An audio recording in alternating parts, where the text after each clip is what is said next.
privé, si vos petits-enfants n'avaient pas également leur club de poney personnel. Oh, pardonnez-moi, si je n'éprouve pas de compassion à cet égard, Capwell, vous êtes un homme riche, toute votre famille est riche, et vous serez encore riche après que j'ai réalisé cette OPA sur votre société. Cette fois, je crois que vous allez avoir du mal à trouver une oreille compatissante pour écouter cette triste chanson. Non, monsieur Barr, croyez-moi, c'est vous qui allez bientôt chanter une triste chanson. Et vous avez raison pour une chose, je suis riche. Si vous connaissiez mes enfants et mes petits-enfants, vous verriez exactement ce que je veux dire. Mais il est vrai que vous ne pouvez pas comprendre ce genre de choses. Vous voulez la guerre. Vous l'aurez.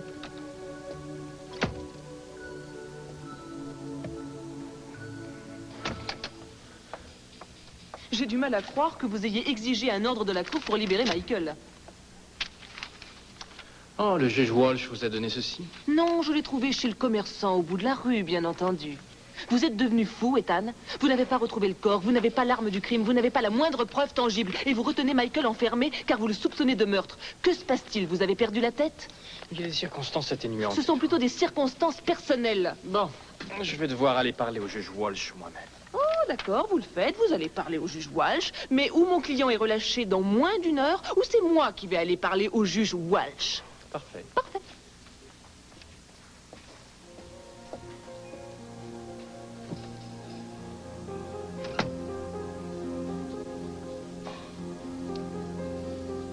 Vous lui avez enfin dit la vérité? Non, je tentais de le faire quand vous êtes entré. Mais vous voyez, j'ai tellement peur de le perdre. C'est un risque que vous devez prendre. Oui, je ne sais plus quoi faire. De toute façon, il va le découvrir tôt ou tard. Il a déjà des soupçons, il va continuer à chercher jusqu'à temps qu'il trouve quelque chose. Je sais, vous avez raison. Mais si jamais je lui dis qu'effectivement, Michael et moi, nous avons eu une liaison tous les deux, j'ai peur qu'il s'en prenne à Michael. Il est innocent. Si Ethan continue à harceler Michael, je vais déposer une plainte contre lui. Je ne crois pas que ça vous pose un problème, n'est-ce pas?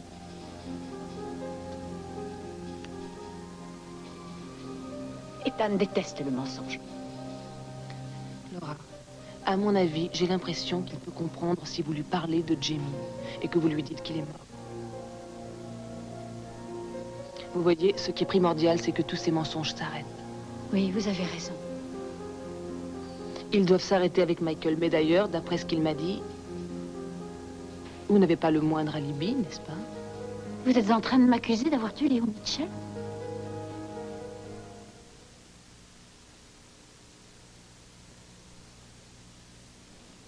Ça monte. Quoi? Je l'ai senti quand j'ai pris l'ascenseur. J'ai appuyé sur le bouton et quand il a commencé à monter, j'ai vu les actions. Mais quelles actions? Je l'ignore encore, mais je crois qu'elles vont augmenter. Peut-être qu'il y a eu une fuite au sujet de la tentative d'OPA de Robert Barr. Parce que si c'est le cas, les actions des entreprises Capwell vont sûrement monter. Tu crois que c'est ça? Je dois prévenir Robert. Non, dis-le-moi. Nous sommes une équipe, ne l'oublie pas. Seulement quand je te sers à quelque chose. Après que je t'ai rendu service, ça redevient chacun pour soi. Tu n'as pas remarqué? Oh, j'ai envie de sortir d'ici. Non, restez là. Mais pourquoi faire? Pour regarder un homme supplier? Pour regarder un travail de pro. Allez, cachez-vous. Ça risque d'être un peu long. Si c'est tout ce que tu as comme information à donner à Barr, il sera pas très intéressé. Alors pourquoi tu t'assois pas Il là, va être intéressé.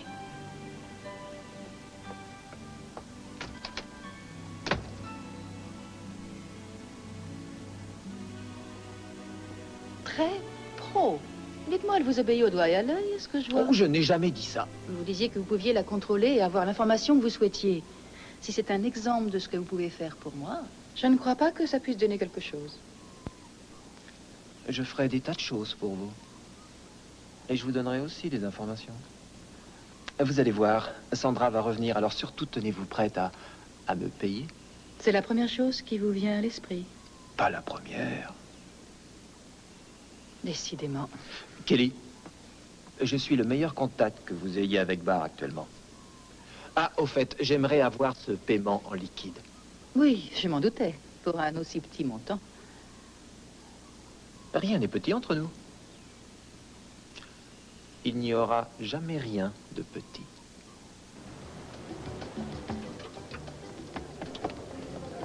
Qu'est-ce que vous voulez? Nous Nous sentons que le moment est venu d'avoir une discussion. De frère à frère. Oui, quelque chose comme ça. D'accord. Tu n'es pas venu au dîner familial l'autre soir et maintenant tu veux enterrer l'âge de guerre. Excuse-moi, mais je ne te crois pas. Bon, Tu veux que je Ted. te dise? Ted, il faut comprendre ce qu'il peut ressentir. Nous n'avons pas été vraiment très accueillants avec lui quand il est arrivé à Santa Barbara et nous ne lui avons pas montré beaucoup d'enthousiasme quand on a su qu'il était notre frère. On vient d'en discuter, Greg, et on pense qu'on te doit des excuses. Ne vous fatiguez pas, ça ne prend pas. Tu vois, je te l'avais dit, c'est une perte de temps, c'est quelqu'un de bien trop rancunier. Il s'attend à ce qu'on l'accueille à bras ouverts dans la famille, mais il ne veut rien faire pour le mériter. Et toi, qu'est-ce que tu as fait pour mériter ta place? Eh, je ne vais même pas tenter de t'expliquer quoi que ce soit puisque tu n'as jamais fait partie de la famille. Et alors, c'est ma faute? Ce n'est pas la mienne. Ted, ça suffit. Il a raison. Ah oui, c'est ça, vas-y, prends sa défense. Allez, fais comme papa. Assieds-toi. Je suis désolé, j'espère que tu lui redonneras sa chance. Je sais qu'il n'a pas été très juste envers toi, mais il faut bien comprendre que lorsque tu es apparu dans la famille, tu lui as pris sa place en tant que fils cadet de la maison. Oui, je sais que ça n'a pas été facile pour nous tous. Mais à mon avis, ça a dû être dur pour toi aussi. Enfin, parce que nous étions 4 et que tu as dû sentir qu'on se liguait contre toi dès qu'on a su que tu étais notre frère. Aucun de nous n'a fait un effort pour tenter de te connaître mieux. C'était plutôt évident que je ne vous intéressais pas. En tout cas, les autres. Tout le monde peut changer. Nous en avons discuté et on aimerait bien avoir du temps pour apprendre à mieux te connaître, ton passé, là où tu as grandi. Comment toi et ta mère, vous avez si bien réussi? Ah oui? Pourquoi maintenant? Je comprends pas bien. Mais je croyais te l'avoir expliqué. J'ai entendu ce que tu viens de dire. Et ça n'a aucun sens. Subitement, vous mourrez d'envie de savoir d'où je viens. Et si ma mère... Ah, ça y est, j'ai trouvé. Oui, vous voulez savoir d'où je viens parce que vous pensez que ma mère a tout inventé. Vous avez déjà décidé que je ne suis pas le fils de Channing, c'est ça? Non, bien sûr que non, voyons. C'est plus la peine de te fatiguer maintenant. Ted m'a dit que de toute façon, il n'avait rien à voir avec moi et ça ne va pas changer. Non, c'est vrai. Vous avez sans doute raison. Je ne suis peut-être pas le fils de Channing. Je sais seulement ce que ma mère m'a dit. Et je vais être franc avec vous. Je préfère la croire plutôt que d'écouter des gens comme vous.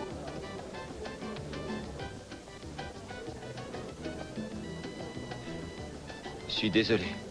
Ce n'était peut-être pas l'idéal d'avoir voulu cette conversation aujourd'hui. Tu sais, d'habitude, je réussis ce que j'entreprends. Je ne sais pas ce qui s'est passé cette fois. Alors, qu'est-ce qu'on fait? Espérons qu'Eden n'aura plus de chance que nous. Eden, votre père n'est pas là. Pourquoi voulez-vous le voir? Vous me demandez pourquoi je veux voir mon père dans notre propre maison? Vous exagérez peut-être un peu, vous ne pensez Je pas? m'inquiète pour Channing. Et si vous désirez le voir pour lui parler affaires, ce n'est pas une bonne idée. Je me fiche de ce que vous pensez. La dernière fois que vous êtes venu lui parler affaires, il a failli avoir une crise Arrêtez cardiaque. de me dire les choses que je sais déjà. Vous êtes dans ma maison, alors évitez de m'insulter et aussi de m'accuser de ne pas prendre soin de mon père. Eden, je vous assure que je n'ai pas voulu dire Je ça. me fiche totalement de ce que vous voulez dire. Savez-vous où est mon père? Non, je n'en sais rien. Je ne l'ai pas vu depuis des heures. Vous savez, je ne vous comprends pas. Vous prétendez avoir de l'amour et de l'intérêt pour mon père. Et c'est vrai, à vous voir, on peut estimer que vous êtes très attaché à lui, mais il y a tous ses secrets. Si vous l'aimiez tant que ça, pourquoi avez-vous refusé de l'épouser? Il y a de très bonnes raisons pour lesquelles j'ai refusé de me marier avec lui. Vous avez eu un fils ensemble? Oui, mais ça ne veut pas dire que je connais cet homme. Je l'aime, c'est vrai, et je voudrais que vous respectiez ça. C'est drôle, j'aurais plutôt cru que vous seriez ravi que je n'épouse pas votre père. Papa? Où étais-tu passé? Oh, j'étais sorti. Que se passe-t-il? Je voudrais te parler. Tout seul. C'est vraiment étonnant de voir combien Channing Capwell et moi sommes différents. Pas pour moi. C'est un vrai monstre. Autant il devrait y avoir quelques similitudes. Nous sommes bons en affaires, tous les deux. Il n'y a pas de comparaison.